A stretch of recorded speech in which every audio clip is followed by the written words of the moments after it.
Hi, my name's James and today we're going to be building the M2R KX110F pit bike. Start off with, we're going to open the box and see what we've got inside. So start off by cutting your banding and the tape on the top of the box and also at the sides at the bottom. Then going to lift the box off and start to remove everything from the crate. So you have your long box which is attached with cable ties to the side of the crate. Inside here you will find the fork legs and also your front axle. Then attached to the opposite side of the crate we've got the front wheel. We now need to undo all the bolts that hold the crate together to be able to remove the bike from it. Now that we've moved the top section of the crate from the bike, we need to remove all the bits holding the bike into the actual bottom section. So either using some big wire cutters, or you can actually untangle the cables on the rear wheel, cut through the cabling that holds the rear of the bike in place. And then underneath the kickstart down here, you've got another cable holding the bike in place here. If you do cut these, do be careful that you don't, if you get sharp edge, that you don't cut yourself on the sharp edge of the steel cables. On the front of the bike, you've then got your front mud guard and bolt, manual, etc. attached down here. So just cut the cable tie and remove that before you lift the bike out of the crate. We're now ready to lift the bike out of the crate onto a stand to start the assembly process. Okay, so we're now going to start the assembly process on the bike. We're going to start at the front and work our way back. The first thing we're going to do is cut all the cable ties that are holding the handlebars and the front brake system in place and get those disconnected and moved out of the way to start on the assembly. The front brake is wrapped up around the front yoke here, so just drop that down at first. Cut you with the cable ties that hold the bars in place. Drop your bars down and route them around to the correct position, and then just lift them up and pop them on top of the fuel tank area out of the way, and moving your front brake system out of the way as well. First thing we're actually going to assemble on the bike will be the front handlebar clamps that will go in just here. These are in the bag of parts that we disconnected from the handlebars. So in here you have your front mud guard, your manual, the front number board, and your two handlebar clamps, one for each side at the top here. So these will be the first bits we'll fit. Okay, so the first thing we'll do is just make sure that the headset is tight. It's a 30 spanner or socket on the top nut here. Just make sure that's nipped up tight on it. Check that the steering turns freely, and also that there's no lateral play or side up and down play in there. If it is, you will need to tighten the headset bearings up slightly on the bike. Once we've done that, we're then going to fit the handlebars and the handlebar clamps just here. For this, you will need a 12 spanner or socket and a 6mm Allen key. Start off with, take the first of your clamps and undo the nuts, and then remove the nuts off the bottom of the bolts on the second ones as well. And separate your clamps so you've got the bottom section, leaving the top section close to hand so you can reach easily in seconds. Then lifting your handlebars up, making sure that the correct way around with the levers pointing forwards and your cables are routed correctly. So you want your clutch cable coming over the top and routed down on what will be the right hand side of the bike when you're sat on it. The throttle cable needs to route down on the left hand side, and then your front brake cable actually just needs to sit over the top of everything, with your kill switch cable also coming down on the left hand side. Take the bottom section of your clamp and place it on with your handlebars over. You will see on the actual handlebars themselves there's groove lines marked into them. These give you a position for centering the bar so it's an equal distance on each side of the clamps. Take the top section with the bolts through and align it with the mounting points on the top, and then take the second clamps and slot that into position and align those as well. You then fold your handlebars back just to give you a bit easier access to the bolts at the front, and apply a small quantity of stud lock to the end of the threads before you attach the nuts. Taking the nuts, place them on all 4 bolts. Okay, we're now ready to actually position the handlebars now that everything's loosely wound up by hand. Lift your bars up and make sure they're centered. Also, make sure your bars are at the right angle. Okay, they want to be running at what will be the same line as the forks. So once you've got them centered, try to make sure that the center bar on top of the handlebars just here is an equal distance between the front and the rear Allen key bolts. That will then make sure your bars are running at the correct angle. Then using your 12 spanner or socket and your 6 Allen key, tighten up the bars, making sure as you tighten them there's an equal distance between the front and the rear of the clamps. If you fully tighten down the front and then try to tighten down the back, there is a chance that you can damage the clamps, and also the bars will not be fully secured. So I can see my bars are pointing slightly forward, having just checked them. So I'm just going to loosen them off a fraction and then angle them back a little bit.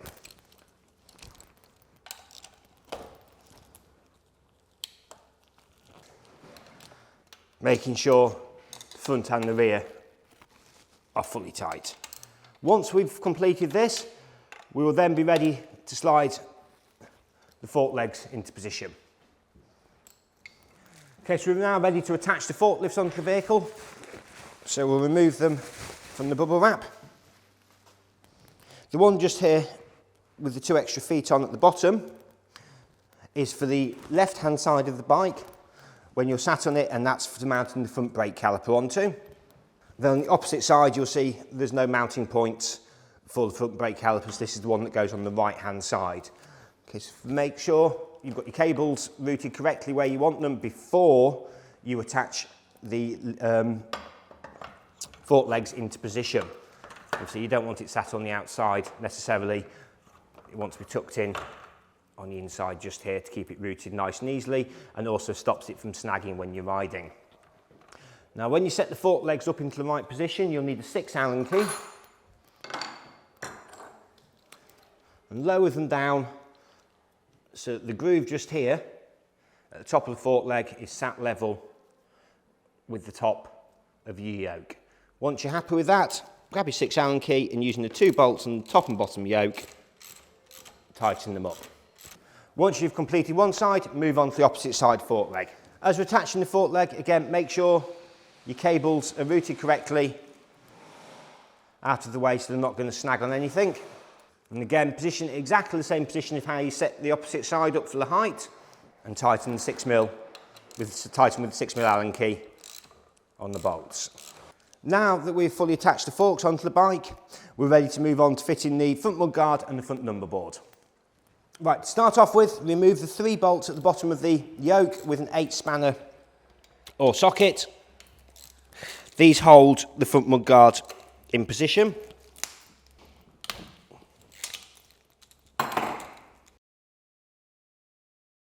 Now I've removed the 3 bolts from underneath the bottom yoke, we're just going to take out 2 bolts that hold the front number board in place. And we're then going to take our front number board. To start off with, we're going to remove one side of the front brake hose clamp on here, and then the opposite side, and drop the hose clamp out of the way. It's the only chance you get to do this now. To get all of it off, remove the cover off the sticker, because once this is mounted with the brake hose clamps on, you can't get it all off on there.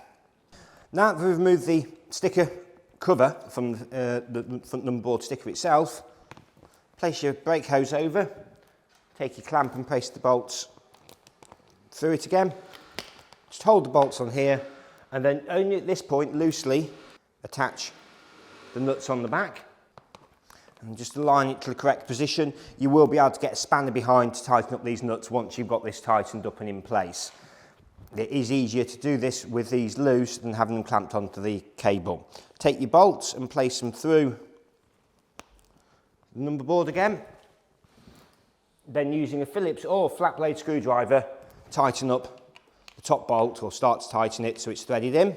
Just hold the number board in place and then repeat the process with the bottom one. As you can see, I just had to push that up then to align it, so make sure you leave your top bolt loose until you have the second bolt through and aligned.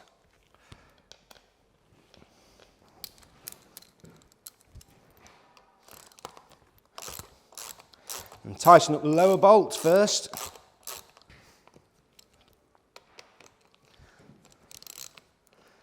And then once you've done that, tighten the top bolt. At the moment, we're going to leave the hose clamps loose on here until we've actually got the front brake caliper fully mounted. We're then going to move on to mounting the actual mudguard itself on the front with the 3 bolts we removed. You'll see that there's 2 different lengths of bolts that we removed from the front yoke. One is longer than the other 2. Okay, the longer one goes at the front, the 2 shorter ones go at the rear. Okay, so place them through the holes and start to tighten them up loosely with your fingers at first until you have all the bolts in situ. Now use your 8 spanner or socket to fully tighten the mudguard bolts underneath. Now that we've fully tightened the front mudguard and attached the front number board, we're ready to insert the front wheel and then attach the front brake caliper. Okay, so the first thing we're going to do is attach the front wheel into the vehicle. Before we actually attach the front wheel, we're just going to run the fingers around, start off at the valve and just double check all the spokes are tight within the front wheel. If any of these are loose, they will need tightening up once the front wheel has been fitted or before. On this particular one, they're all nice and solid. We'll also need to tighten up the valve retaining nut on here. These can either be a 10 or a 12 spanner to tighten them up. So just pop your dust cap off, flick them up with your fingers, and then using a spanner, make sure that the valve itself is fully tight. On this particular wheel, it's a 10mm spanner to tighten up the valve locking nut. If you don't tighten this up fully, when the bike's being ridden, it can cause the valve to rip and pull out of position, which will then split the inner tube. And so you would obviously then need to replace the inner tube on there. Once you've done this, we'll then make sure that the 4 disc bolts are tight. For this, you will need a 6 Allen key. And it's just popping them in each bolt to make sure they're tight on there. Now that we've prepped the front wheel itself, we're ready to attach it to the bike. You'll need the spindle for this that came in the box with the forks. Okay, as you can see, there's 2 different size spacers on here. There's a longer one and a slightly shorter one. The longer one will be for the brake disc side of the bike. The shorter one is on the non-brake disc side. Remove the nut off the end and taking the forks.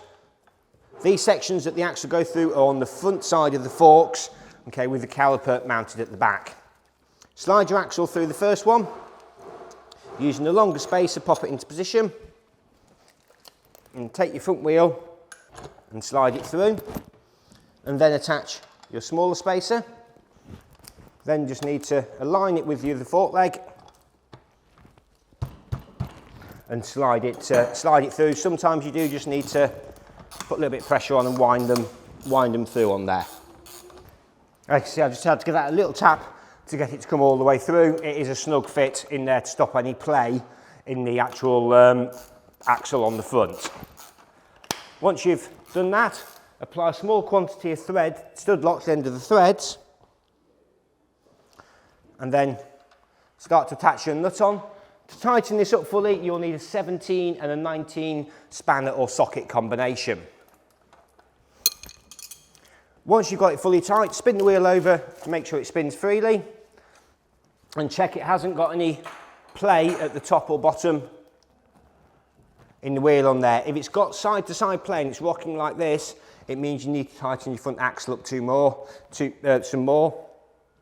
If when you spin the wheel it's got loads of resistance and will barely move, you need to loosen off your axle a fraction. It means you've over tightened it and you're going to put strain on the bearings. Okay, we're now ready to fit the actual front brake caliper to the bike itself. So the first thing we're going to do now is remove the bubble wrap from around the front brake caliper. And then we're going to mount it into position. And as you can see on this one, the 2 bolts came in with it. Then you've got 2 spacers. One of these will go on the top, one of these will go on the bottom when we mount the actual caliper. But remove both bolts.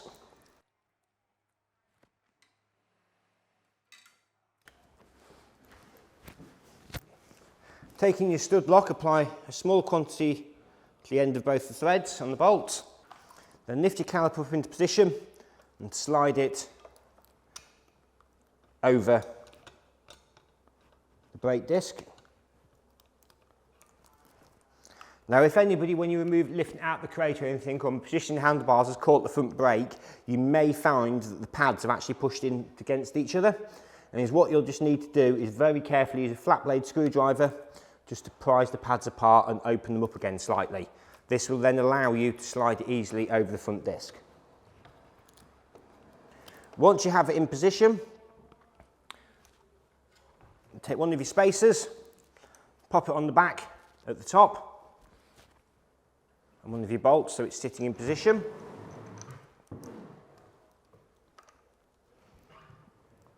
Align it with your caliper, mounting bolt holes, and just put it in loosely at first. And then repeat the process down here on the bottom bolt. The second one is always slightly more awkward to align than the first one.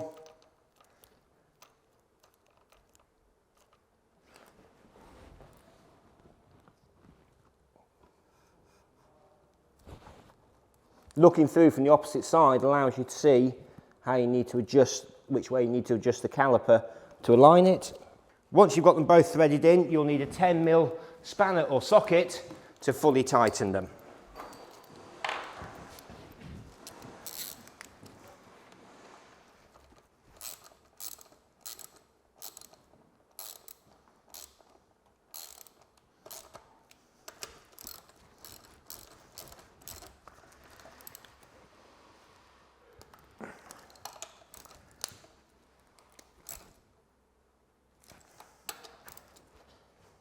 We've now attached the front brake caliper, so we now just need to route the hose up through into the correct positions.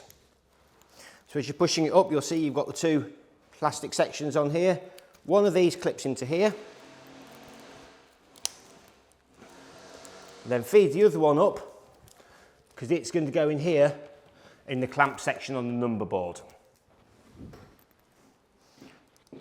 So loosen off one of the bolts that you put on just loosely finger tight on the back.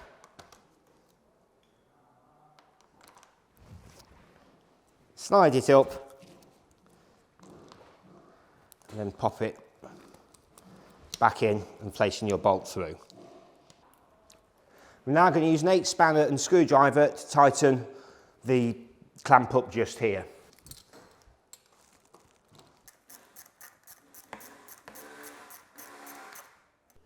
We've actually nearly finished the assembly of the bike. The main bit was getting the front end assembled. We do have the rear shock bolt to attach as well. However, because it's not been fully PDI'd, it's only been factory assembled, we do need to do a full nut and bolt check over the vehicle before we use it. So starting off with, we're going to tighten up or make sure that the front fuel tank bolt is tight, which is a 10mm spanner or socket. Pop it on there and make sure that's nipped up nice and tightly. And if you can, just reach underneath and pop a small quantity of stud lock onto the end of the threads to stop it vibrating. We're then just also going to check that the plastic bolts are tight. We're going to do both sides at the same time. There's one here and then one on the opposite side. Using a 5 Allen key, just make sure these are nipped up here. And then you will also find just down here at the front, there is another Allen key bolt with a 10mm nut underneath it. Again, just make sure that they're nipped up on both sides as you're working along. I'm then going to continue working down this side of the bike, making sure everything is tight. So the next section, we're making sure that the heat shield and the exhaust itself are tight on the bike. Okay, so the next thing we're going to make sure is tight on the vehicle is the actual exhaust manifold. So you'll need a 10 spanner to do this. Bolt on each side. And just nip them up on here and then do the opposite side as well. So work on both sides, sort of half a turn on one side, half a turn on the other.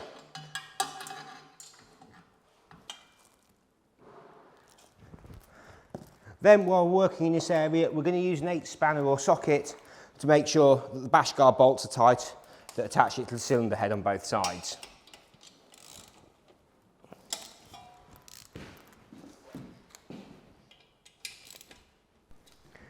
Okay, using an 8 spanner, we're going to tighten up the carburetor manifold bolts that attach to the cylinder head and also attach to the carburetor. So work your way around all 4 bolts, making sure that they're all nipped up solid on there. If there's any gaps in these and not fully tight, it'll cause it to draw air in, which will affect the performance of the bike. So you do need to make sure these are nipped up before you use the bike for the first time.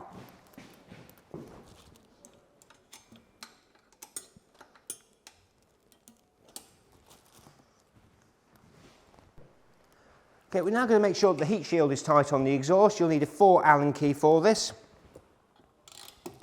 Just pop them in and make sure that they're nipped up tight on there. We're now going to tighten the top engine mount bolt. We'll use a 10 and 12 spanner or socket combination for this. The 12's on one side, the 10's on the opposite side. Make sure these are nipped up nice and solid on here. Obviously this does hold the engine into the frame.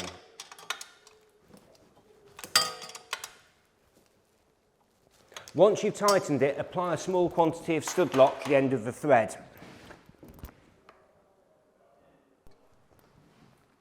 Now I'm going to check that the kickstart is tight on the vehicle. So cutting the cable tie, just be careful when you do this, the foot peg will spring down.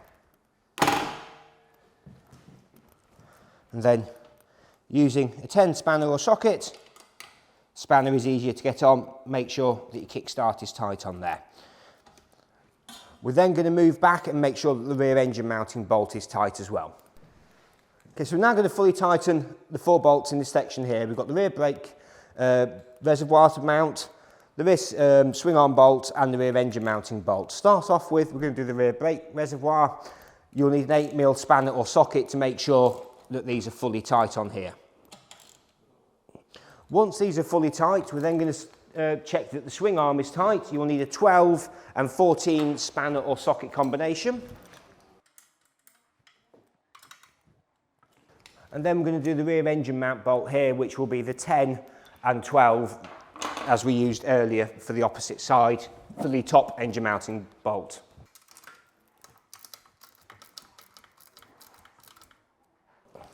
Once you're happy these 4 bolts are all tight, apply a small quantity of stud lock to the end of the threads.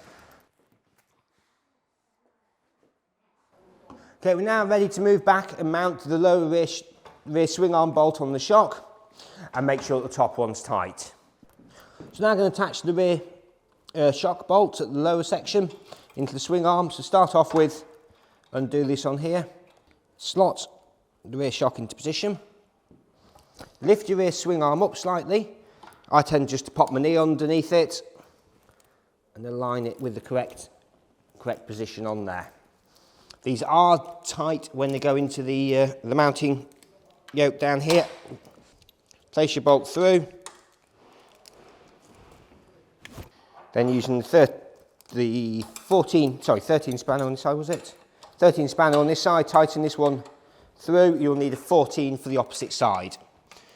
Once you get it through and just tap it into position, again, like I said, they are snug to get into here. Once you have some thread showing on the opposite side, apply a small quantity of stud lock to the end of the threads and then attach your nut onto it and start to tighten the bolt up funny using the 13 and 14 spanner socket combination. So attaching the nut onto your threads where you've applied a small quantity of stud lock, and then fully tighten the bolt up.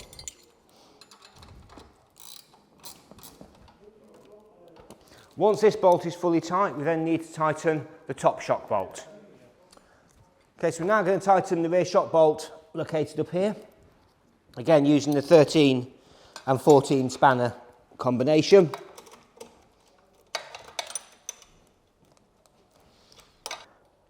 Once this is fully tight, apply a small quantity of stud lock to the end of the thread.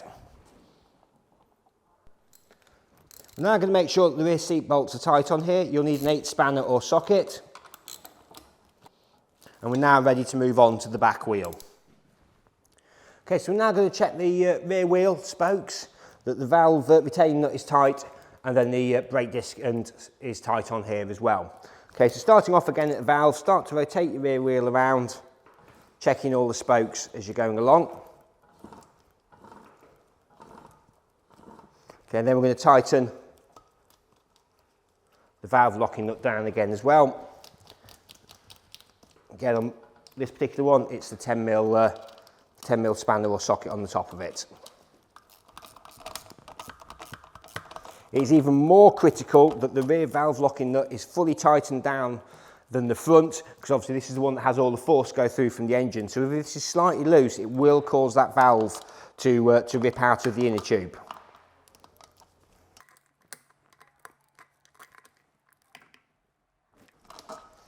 So once you're happy that's tight, replace your dust cover. Okay, I'm going to make sure that the rear disc is tight, again using the 6 Allen key on there. Once we've tightened those 4 bolts, we're going to make sure that the rear spindle is tight using 17 and 19 socket combination, and applying a small quantity of stud lock to the end of the threads. We're then going to check that the nuts are tight on your chain adjusters just here. You'll need a 12 spanner or socket, well sorry, 12 spanner for this. Make sure that these are wound back tight, the actual nuts themselves. We'll check the chain tension and things once we've got the bike down on the floor. Okay, so we're now going to check the retaining plates that hold the bolts in for the rear sprocket. Now these generally come with only one of the 2 sections folded over, the one that lines up best with the bolts when they're tightened. What I recommend doing is getting a small punch and a hammer, and on the second ones, just tap them over. Now if you can't get them underneath, the punch underneath to do it, just get a small flat blade screwdriver, pop it underneath, and just prise it slightly away from the sprocket, like so, and then get your punch and tap this over so that it is on the bolt as well. It's an extra bit of security to make sure that those bolts don't work loose, because obviously they have all the force from the engine going through when you're opening the throttle go through these 4 bolts and the sprocket onto the hub on here. Work your way around the 4 bolts, doing each one individually.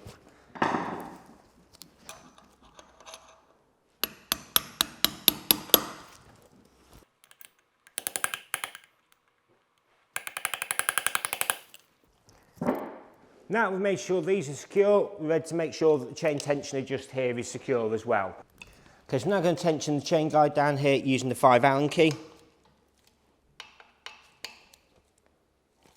Once you've made sure they're tight, okay, we're going to move on to the stand. Okay, so just going to make sure the stand is tight on here using a 17 spanner or socket. Just hold the stand in one hand, make sure it's nipped up. Once we've done this, we're then going to make sure remove the gear lever and pop it on in the right position. Okay, so using a 10 spanner or socket, we're now going to remove the gear lever from the bike because it's been popped on the wrong way around for transport purposes within the crate. Literally just unscrew that, take the bolt fully out, slide the gear shift off, and then we're going to slide it back on. Now, everybody's going to be slightly different on this, down to personal preference as to what angle they like the gear lever to be at. Obviously it depends whatever position you want to slide it onto. But slide it onto there. I tend to prefer them slightly angled down. Tighten, align it with the correct position, and then pop your bolt back in and fully tighten it up. We're now going to make sure that the coil pack is tight on the bike. Using a 10 spanner or socket, hold the coil back in one hand and then just make sure that the nut is secure. Once you're happy with that, apply a small quantity of stud lock to the end of the thread. Okay, as you can see, we've now lifted the bike down onto the floor off the stand because everything is now finished that we can do on the stand. There is a few jobs left to do. To start off with, remove the packaging on your handlebars for your brake levers and clutch lever. And then we need to set the levers at the right angle. When you're riding the bike, obviously it's not very comfortable when you're sat down to have your hands out at this sort of angle. Most comfortable position is have them angled down at approximately 30 degrees. Okay, so to adjust them is what you'll need is an 8mm spanner or socket. Then start off with the clutch lever. It doesn't matter which side you do first, but we'll start off with this one, this bike. Loosen one of your bolts off, and this then allows you to pivot the lever to the desired angle. Obviously make sure you've got the bike upright to get it level. And then just, like I say, approximately 30 degrees down tends to be the optimum riding position for them. Retighten your bolts and then loosen off the opposite side.